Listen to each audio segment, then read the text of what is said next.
So hello everyone. Today we are going to start with class 11 some basic concepts in chemistry topic Dalton's atomic theory. ठीक है, Dalton's atomic theory हम class 9 में भी पढ़ के आए हैं.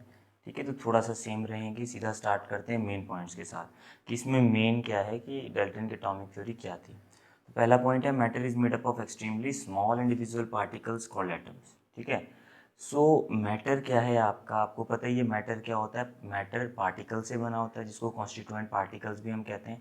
अब वो पार्टिकल्स क्या हैं, वो बहुत ही छोटे होते हैं, इंडिविजिबल होते हैं, मतलब उनको आप फर्दर डिवाइड नहीं कर सकते, ऐसा डाल्टन ने कहा था.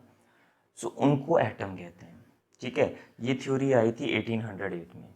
ठीक है, and second point was atom of same elements are identical in all respects in size shape and mass. तो इससे पहले मैंने आपको लास्ट टॉपिक में एलिमेंट्स भी डिफाइन करके बताया था. ठीक है, एलिमेंट्स क्या होती हैं कि अगर एक तरह के एटम्स को आप कंबाइन करते हैं तो आपको एलिमेंट्स मिलती हैं. ठीक है, तो वही बात है यहाँ पर, यहाँ भी वही बात डाल्टन ने अपनी थ्योरी में की कि सेम एलिमेंट्स की अगर हम बात करते हैं तो उनके ये पार्टिकल्स आप देखेंगे, यानी एटम्स को आप देखेंगे तो वो भी सेम तरह के ही होंगे. यानी वो सेम ऑल रिस्पेक्ट्स में होंगे. कैसे, जैसे सेम साइज उनका सेम रहेगा, शेप उनकी सेम होगी और मास भी उनका सेम होगा. ठीक है, फिर आते हैं तीसरे पॉइंट पे, that atoms of different elements. अब डिफरेंट एलिमेंट्स के एटम्स की बात की जाए तो उसका डिफरेंट मास है, साइज भी अलग होगा और उनकी केमिकल प्रॉपर्टी भी अलग होगी. अब देखिए सेकंड और थर्ड पॉइंट में समझने वाला क्या है कि सेकंड पॉइंट में तो वर्ड आ रहा है सेम एलिमेंट्स और थर्ड पॉइंट में आ रहा है डिफरेंट एलिमेंट्स. तो एक एग्जांपल के थ्रू आपको समझाते हैं. जैसा कि सेकंड पॉइंट में, अब एलिमेंट माने कि एग्जाम्पल आप आयरन एलिमेंट की बात कर रहे हैं. आयरन एलिमेंट मतलब मान लीजिए आपके घर में कोई आयरन की चेयर है, आयरन का कोई टेबल बना हुआ है, तो वो जो आयरन का टेबल होगा पूरा का पूरा आयरन से ही बना हुआ होगा. ठीक है, यानी अगर मैं उस आयरन के छोटे छोटे टुकड़े भी कर दूं, बहुत ज़्यादा छोटे, तो हर एक छोटा पार्टिकल जो है एक एटम की तरह ही काम करेगा. ठीक है, बहुत ज़्यादा. कितने ज़्यादा कि 1 मीटर में अगर आप 10⁻10 उसकी पीसीस कर दें, कितने, 1 मीटर में, इन 1 मीटर, अगर 1 मीटर के आप कितने पीस करें, 10⁻10. अगर इतने आप छोटे टुकड़े कर दें उसके, ठीक है, this is also known as 10⁻−10, यानी एक के इतने छोटे टुकड़े अगर आपने किए तो उस टाइम एक टुकड़ा एक एटम के साइज के बराबर होगा. 10⁻10, यू कैन इमेजिन कितना ज़्यादा टुकड़े आपको करने हैं, यानी 1 के आगे कम से कम 10 जीरोज आपको लगानी है. इतने बहुत बड़ी वैल्यू है ये 1 मीटर की. ठीक है, 1 मीटर लगभग लगभग इतना होता है, आप जानते हैं. ठीक है, तो that is I am saying that इतना छोटा साइज होता है एटम का. ठीक है, तो अगर आप सेम एलिमेंट की बात करें, जैसे एग्जांपल दिया आपको आयरन का, तो उसमें आपको जो पार्टिकल्स मिलेंगे उनको हम आयरन के एटम्स बोलेंगे. वो सारे सेम होंगे, देखने में, आपके साइज में, शेप में, मास में सेम होंगे. But what about different elements. अब डिफरेंट एलिमेंट्स में, क्योंकि वो अलग चीज़ों के बने होंगे, जैसे वाटर का ही एग्जांपल लेते हैं. Water as a whole compound है. ठीक है, यानी वो डिफरेंट एलिमेंट का बना हुआ. तो डिफरेंट एलिमेंट में क्या होगा, आपका डिफरेंट मास होंगे, डिफरेंट साइज होगा और उनकी केमिकल प्रॉपर्टी भी अलग होगी. या फिर आप दो एलिमेंट्स की बात कर लेते हैं, एक एक ले लो आप हाइड्रोजन, एक ले लो आप ऑक्सीजन. हाइड्रोजन का एटम देखोगे तो अलग है. ठीक है, बिल्कुल ही अलग है, साइज में भी अलग है, उसमें number of proton, neutron, electron सब अलग होते हैं. ठीक है, वो हम धीरे धीरे आगे पढ़ेंगे. अभी डाल्टन एटॉमिक थ्योरी में प्रोटॉन इलेक्ट्रॉन के बारे में इतना नहीं दिया हुआ, बट जैसे जैसे थ्योरीज आगे चलेंगी सारी चीज़ें आएंगी. उस टाइम सिर्फ यही बताया गया था कि एलिमेंट अलग हैं तो उनके मास भी अलग हैं, साइज भी अलग हैं और उनकी केमिकल प्रॉपर्टी भी अलग है. तो आप समझ गए होंगे what I mean to explain here in the third point. Now comes the fourth point, that atom of the same or different element combine together to form compound atoms now called as molecules. अब देखिए, पुराने time में हम जो molecule, आपने अभी पढ़ा है, लास्ट लेक्चर में बताया था मॉलिक्यूल्स के बारे में कि एटम्स को अगर आप कंबाइन करते हो, एक से ज़्यादा एटम को, चाहे वो सेम तरह के हों चाहे वो डिफरेंट तरह के हों, उनको आप कंबाइन करते हो तो आपको मॉलिक्यूल मिलते हैं. ठीक है, इन्हीं मॉलिक्यूल्स को पहले हम कंपाउंड एटम्स बोलते थे ठीक है। डाल्टन एटॉमिक थ्योरी में डाल्टन ने इनको कंपाउंड एटम्स कहा है। जैसे एलिमेंट की तो एटम बोल दिए, एलिमेंट बड़ी चीज़, एटम छोटी चीज़, ठीक है। वो एटम्स जुड़ जुड़ के पूरा एलिमेंट बना है। वैसे कंपाउंड बड़ी चीज़ और कंपाउंड एटम छोटी चीज़। कंपाउंड एटम जोड़ जोड़ के जो है आपका क्या बना है यहाँ पे, आपका कंपाउंड बना, या फिर आप बोल सकते हो मॉलिक्यूल्स जोड़ जोड़ के कंपाउंड बना, ठीक है। अब सेम और different element combine together to form compound. इसका सिंपल एग्जांपल वाटर है।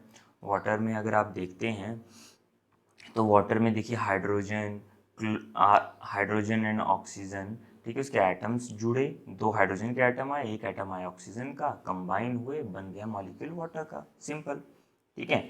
अब आ जाते हैं 5th पॉइंट पे, when atoms combined with one another to form a compound atom that is molecule, they do so in simple whole number ratio such as 1:1, 1:2 etcetera.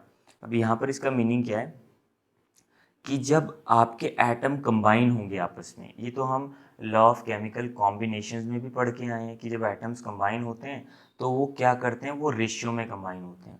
जैसे कि अब मान लीजिए अगर आपको एक तरह का कंपाउंड बनाना है, एक तरह का मॉलिक्यूल बनाना है वाटर का, तो वाटर में आपको पता है कि जब वो कंबाइन होंगे तो 2 एटम जो हैं हाइड्रोजन के ही आएंगे और 1 एटम ऑक्सीजन का ही आएगा। या फिर बाय मास आपने इसका रेशियो निकाला था तो वो 1:8 बना था। तो वैसे ही जब आपके कंपाउंड्स बनते हैं तो एटम्स जो होते हैं वो कंबाइन होते हैं आपके रेशियोज में, ठीक है। जैसे 1:1, 1:2 इनको, या 2:3 लाइक दैट, जिसमें होल नंबर्स का यूज़ करते हैं हम, तो उनको हम होल नंबर रेशियोज बोलते हैं, ठीक है। Then comes the 6th point that atoms of 2 elements may combine in different ratios to form more than one compound. अब देखिए ये मल्टीपल प्रोपोर्शन वाला आ गया यहाँ पे, ठीक है। यानी अब पहले तो आपने बात की कि अगर एक ही मॉलिक्यूल बन रहा है तो एक ही मॉलिक्यूल में एटम का जो रेशियो होगा वो होल नंबर रेशियो होगा। बट 6 पॉइंट में आप बोल रहे हैं कि मान लीजिए 2 ही एलिमेंट्स को आप कंबाइन करा रहे हैं तो वो एक से ज़्यादा मॉलिक्यूल भी तो बना सकते हैं। जैसे एग्जांपल आपने लास्ट तो मैंने बहुत सारे एग्जांपल्स दिए थे, बट यहाँ पर मैं सिर्फ सल्फर डाई और सल्फर ट्राइऑक्साइड का एग्जांपल देता हूँ। जैसे सल्फर आपको पता है एक एलिमेंट है, ऑक्सीजन एक एलिमेंट है। जब आप इन दोनों को कंबाइन करते हो तो सल्फर डाइऑक्साइड भी बन सकता है यानी SO2, और सल्फर ट्राइऑक्साइड भी बन सकता है यानी SO3, ठीक है। तो SO2 का बनना मतलब उसमें सल्फर का एक एटम है, ऑक्सीजन के 2, तो बन गया 1:2 बाय, अगर आप एटम्स ले रहे हैं रेशियो बाय एटम्स, और ट्राइऑक्साइड में क्या होगा 1:3 हो जाएगा, ठीक है। बिकॉज द एटम्स कंबाइन, अभी आप 5th पॉइंट भी पढ़ के आए, atoms combine in simple whole number ratios.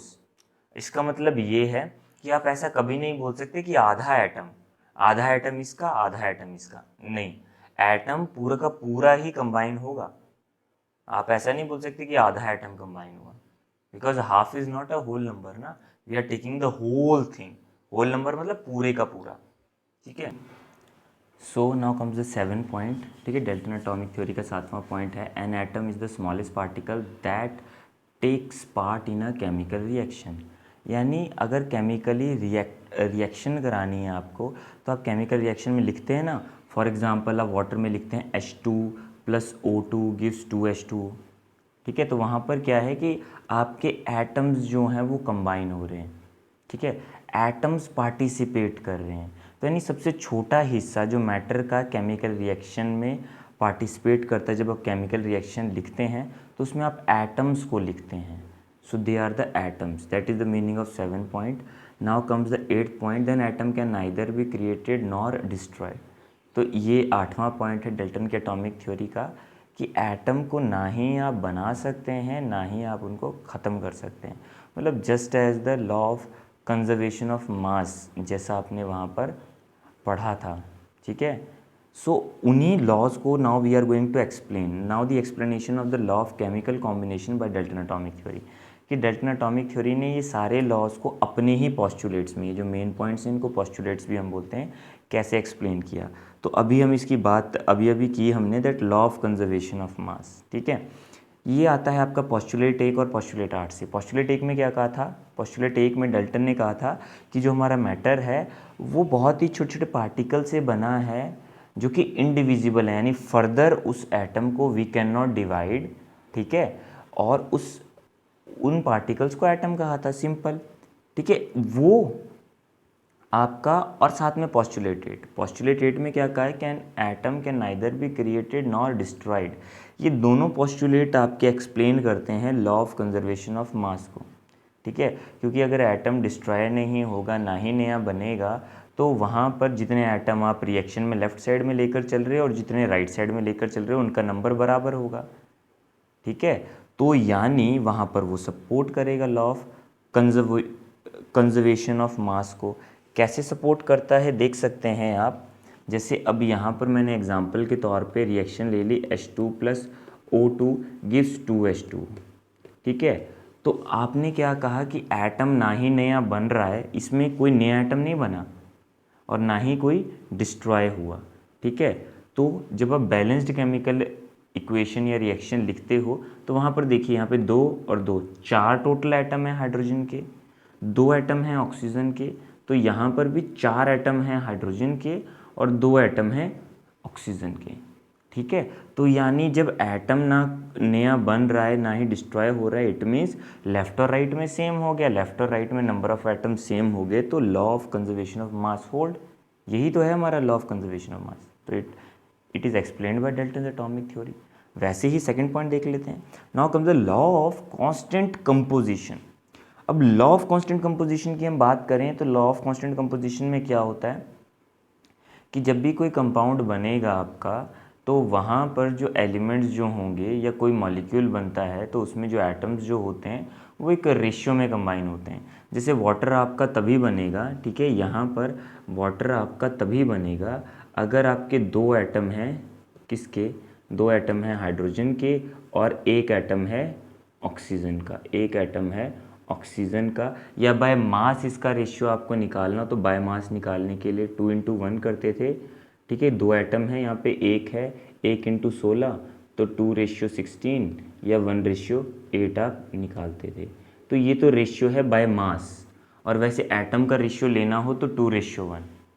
ठीक है, तो चाहे आप एटम्स का रेशियो लें चाहे आप बाय मास रेशियो लें, ये हम हमेशा ही एक होल नंबर रेशियो बन रहा है ना, होल नंबर रेशियो।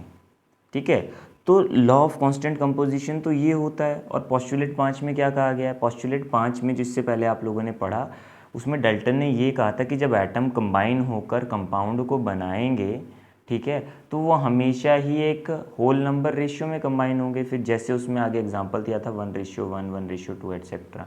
ठीक है, तो पोस्टुलेट 5वां डायरेक्टली एक्सप्लेन करता है आपका लॉ ऑफ कांस्टेंट कंपोजिशन को, कि जो कंपोजिशन है H2O की वो कांस्टेंट है। इसमें आपको पढ़ाते टाइम ये भी एग्जांपल दिया था, आपको याद हो, कि पानी चाहे आप इंडिया का देखें चाहे अमेरिका का चाहे ऑस्ट्रेलिया का, वो H2O ही होगा।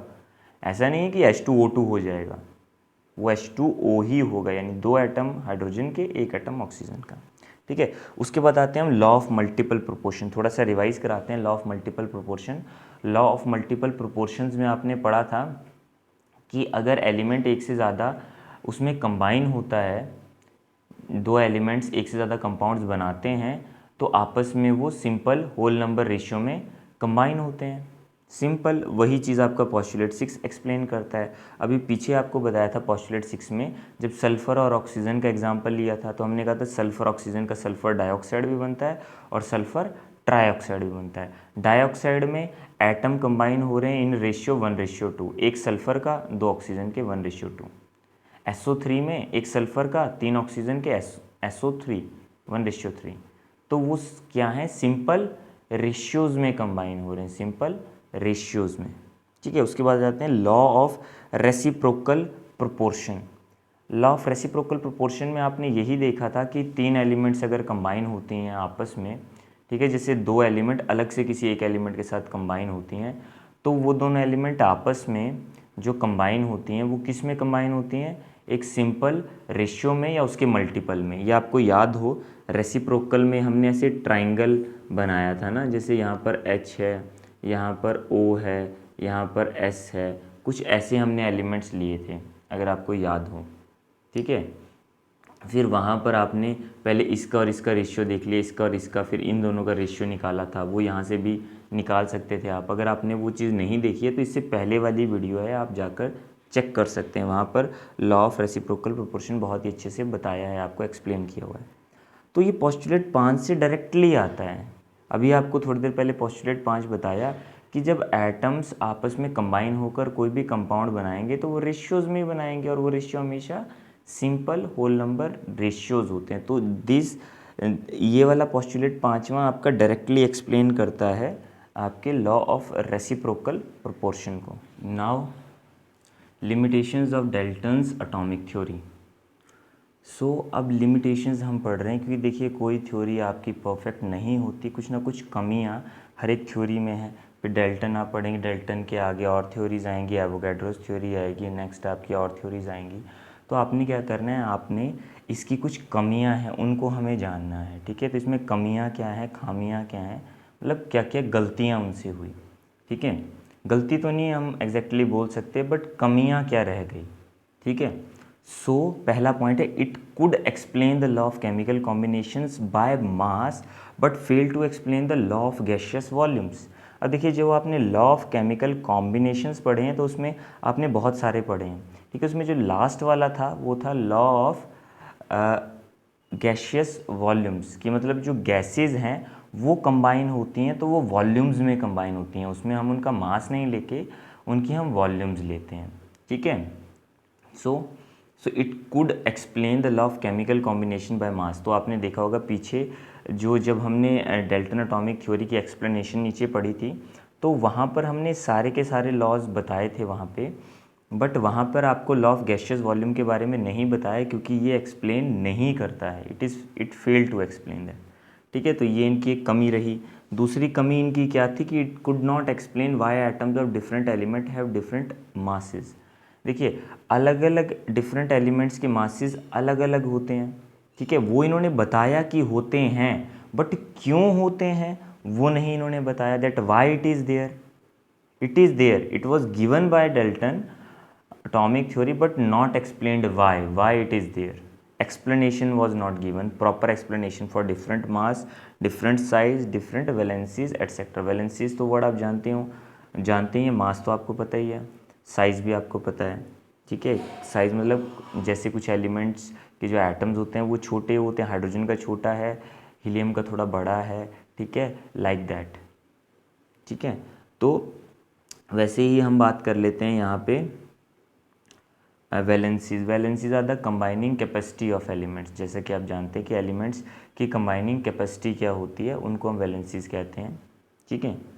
अब आते हैं थर्ड पॉइंट पे, why do atoms of the same और different elements combine to form molecules. अब ये तो इन्होंने बताया कि वो कंबाइन होते हैं, बट अगेन कि एलिमेंट जो है आपका मतलब सेम और डिफरेंट एलिमेंट्स के एटम्स कंबाइन होते हैं। जैसे अब सेम मतलब जैसे hydrogen plus hydrogen give you hydrogen molecule H2, तो वो क्या हो गया, वो आपका सेम एलिमेंट्स के एटम्स कंबाइन हो गए। और डिफरेंट का एग्जांपल देना हो तो H2 plus O2 gives 2H2O, तो वहाँ पे वाटर डिफरेंट एलिमेंट्स को कंबाइन होने पे बन रहा है, but no explanation was given that why, ऐसा क्यों होता है, that was not explained by the Dalton. Then comes the fourth point, what is the nature of binding forces. अब बाइंडिंग फोर्सेज क्या होते हैं, जैसे आपको पता है कि जो आप मैटर है वो 3 स्टेट में एग्जिस्ट करता है, सॉलिड, लिक्विड, गैस। आपको मैंने इससे पहले वाले फर्स्ट लेक्चर में बताया हुआ है, अगर आपने नहीं पढ़ा तो वहाँ पर भी आप थोड़ा सा देख सकते हैं मैटर के बारे में कि सॉलिड क्या होता है, लिक्विड क्या होता है, गैस क्या होता है। तो देखिए सॉलिड में आपको पता है कि जो पार्टिकल्स होंगे, सॉलिड जिन पार्टिकल्स का बना होगा उन पार्टिकल्स के बीच में फोर्सेस बहुत ज़्यादा स्ट्रॉन्ग होते हैं, तभी वो पार्टिकल पास पास होते हैं, तभी जो सॉलिड आपका बनता है उसका डेफिनेट मास होता है, डेफिनेट वॉल्यूम होती है, उसका स्ट्रक्चर रिजिड होता है। रिजिड का मीनिंग है कि मतलब फिक्स होता है, ठीक है, उसकी शेप फिक्स होती है, ठीक है। और वहीं अगर आप लिक्विड की बात करते हैं तो उसमें जो आपके पार्टिकल्स हैं उनके बीच में थोड़ी सी स्पेसिंग होती है, they are partially free to move, मतलब थोड़ा हद तक वो फ्रीली मूव करते हैं। और अगर गैसेस की आप बात करते हैं तो गैसेस में वो गैप बहुत ज़्यादा होता है, उसकी वजह से they are very free to move, मतलब उसमें बाइंडिंग फोर्सेस सबसे कम होते हैं, उन पार्टिकल्स के बीच के जो फोर्सेस हैं सबसे कम होते हैं गैस के लिए। अब ये चीज़ तो आपने पढ़ी है, बट ये इस फोर्स को डाल्टन एटॉमिक थ्योरी नहीं बता पाई कि इस फोर्स का नेचर क्या है, कि फोर्स किस तरह का है, ये फोर्स कैसा है, किस चीज़ पे डिपेंड करता है ये फोर्स। तो डेल्टन एटॉमिक थ्योरी इस फोर्स के बारे में कुछ भी नहीं बता पाई। उसके बाद आते हैं हम 5th पॉइंट पे, that it makes no distinction between the ultimate particle of an element और अ कंपाउंड। ठीक है, एलिमेंट के पार्टिकल्स को आपको पता ही है, आप वो एटम भी हो सकता है, मॉलिक्यूल भी हो सकता है, और कंपाउंड के लिए सिर्फ वो मॉलिक्यूल ही होता है। तो मतलब डेल्टन ने इतना तो बताया था कि मॉलिक्यूल आपका जो कंपाउंड के लिए कंपाउंड एटम हम यूज़ करते हैं और एलिमेंट के लिए सिर्फ हम एटम यूज़ करते हैं, बट उन्होंने कुछ ये नहीं आपको बताया कि एटम और कंपाउंड के बीच का रिलेशनशिप क्या है, या फिर ज़्यादा फर्दर उन्होंने इस चीज़ की एक्सप्लेनेशन नहीं दी। सो अब यहाँ पे देखिए आप कि अब इससे पहले हमने पढ़ा लिमिटेशंस ऑफ एटॉमिक थ्योरी।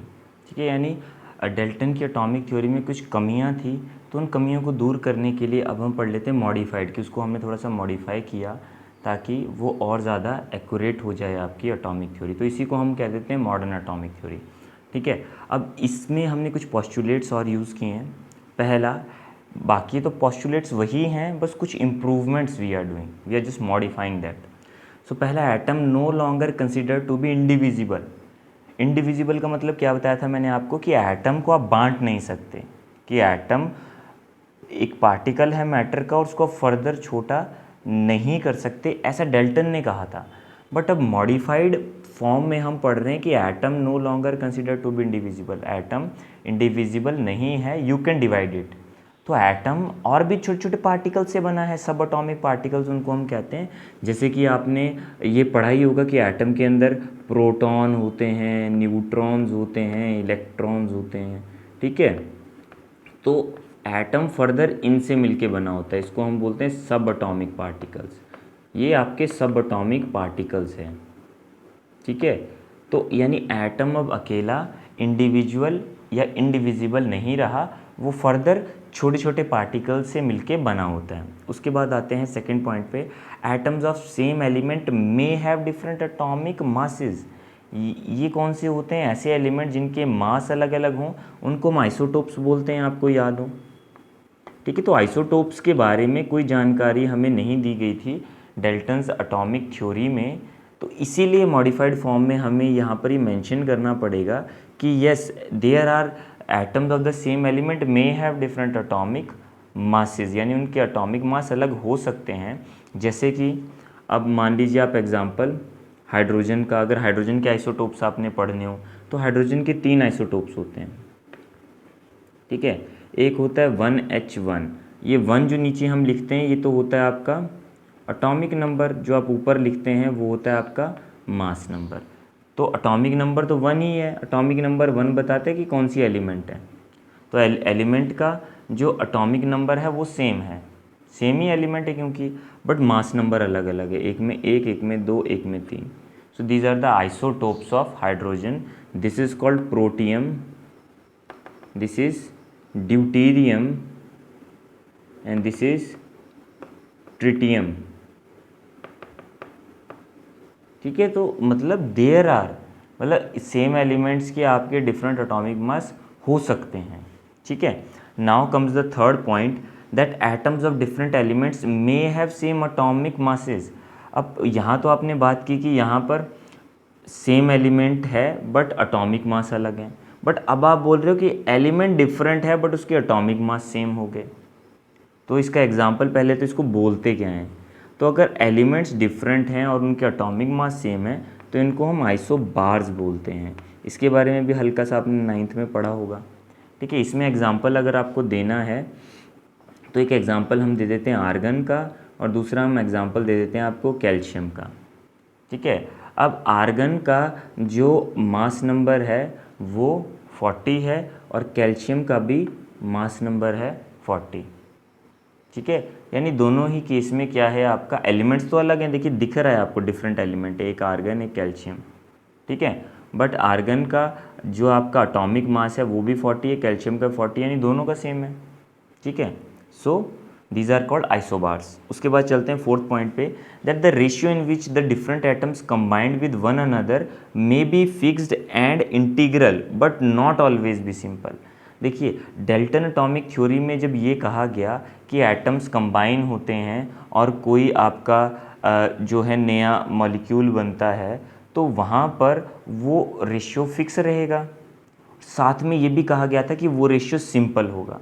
अब मॉडिफाइड फॉर्म में हमने ये चेंज कर दिया कि चलिए फिक्स तो है वो रेशियो, वो हम मानते हैं, बट ज़रूरी नहीं वो हमेशा सिंपल ही हो, that can be complex also. होगा तो वो इंटीग्रल मतलब आपका एक तरह का आपका इंटीजर ही होगा, मतलब इंटीजर में पर्टिकुलरली कहने का मीनिंग है कि एक तरह का आपका होल नंबर ही होगा वो, बट ज़रूरी नहीं वो कॉम्प्लेक्स हो, मतलब ज़रूरी नहीं वो सिंपल हो, वो कॉम्प्लेक्स भी हो सकता है। कैसे? केन शुगर है आपका, ठीक है, केन शुगर का फॉर्मूला है आपका C12H22O11। अब ये जो नंबर्स हैं और ये जो रेशियो यहाँ बन रहा है, देखिए ये रेशियो है 12:22:11, जिसमें कार्बन, हाइड्रोजन और ऑक्सीजन कंबाइन होकर एक जो है एक मॉलिक्यूल बना रहे हैं आपका केन शुगर का। तो केन शुगर देखिए ये रेशियो जो है ये सिंपल नहीं है, ये कॉम्प्लेक्स है। So that is the meaning of the fourth point. Now comes the fifth point, atom is the smallest particle that takes place in a chemical reaction. ठीक है, अब यहाँ पर ये बात दोबारा बताई गई, ये सेम आपके डेल्टन एटॉमिक थ्योरी में भी यही बात थी। अब ये क्यों बताई गई? ये इसीलिए बताई गई क्योंकि अभी अभी आपने कहा कि एटम अब सबसे छोटा हिस्सा नहीं है, एटम से भी छोटा एटम प्रोटॉन, न्यूट्रॉन, इलेक्ट्रॉन से मिलकर जो है वो बनता है। बट यहाँ पर आपको ये चीज़ भी बतानी है कि हालांकि वो इलेक्ट्रॉन, प्रोटॉन, न्यूट्रॉन से मिलके बनता है, बट फिर भी जब भी हम केमिकल रिएक्शन की बात करेंगे तो वहाँ पर हम एटम को ही स्मॉलेस्ट पार्टिकल लेंगे, उससे छोटे पार्टिकल्स नहीं आपस में कंबाइन होंगे। ठीक है, मतलब वो केमिकल रिएक्शन में पार्टिसिपेट नहीं करेंगे। Then comes the sixth point, that atom is no longer indestructible. अब एटम जो है वो नो लॉन्गर इनडिस्ट्रक्टिबल है, यानी एटम कैन बी, कि एटम क्या हो सकता है आपका, कि एटम को हम जो हैं और दूसरे एटम में we can change one atom into another, that is given by nuclear reaction. ठीक है, यहाँ पर आप इनको न्यूक्लियर रिएक्शंस बोलते हैं। जब आप सिंपल केमिकल रिएक्शंस की बात करते हैं वो अलग है, उसमें सिर्फ एटम्स पार्टिसिपेट करते हैं और वहाँ पे law of conservation of mass hold करता है, वो आपको मैंने पीछे करके बताया था।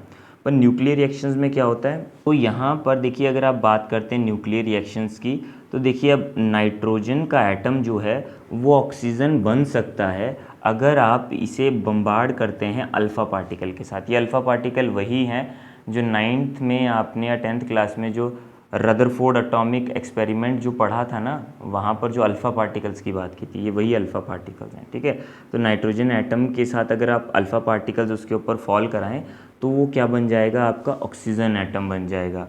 सो there is change and these change are occur in nuclear reactions. अब ध्यान रहे कि न्यूक्लियर रिएक्शंस में आपने क्या देखना है कि अब लॉ ऑफ कंजर्वेशन ऑफ मास नहीं लगता यहाँ पे, तो यहाँ पर क्या लगेगा, यहाँ पर आपका रिलेशन लगता है E is equal to mc², that is law of conservation of mass and energy, law of conservation of mass and energy.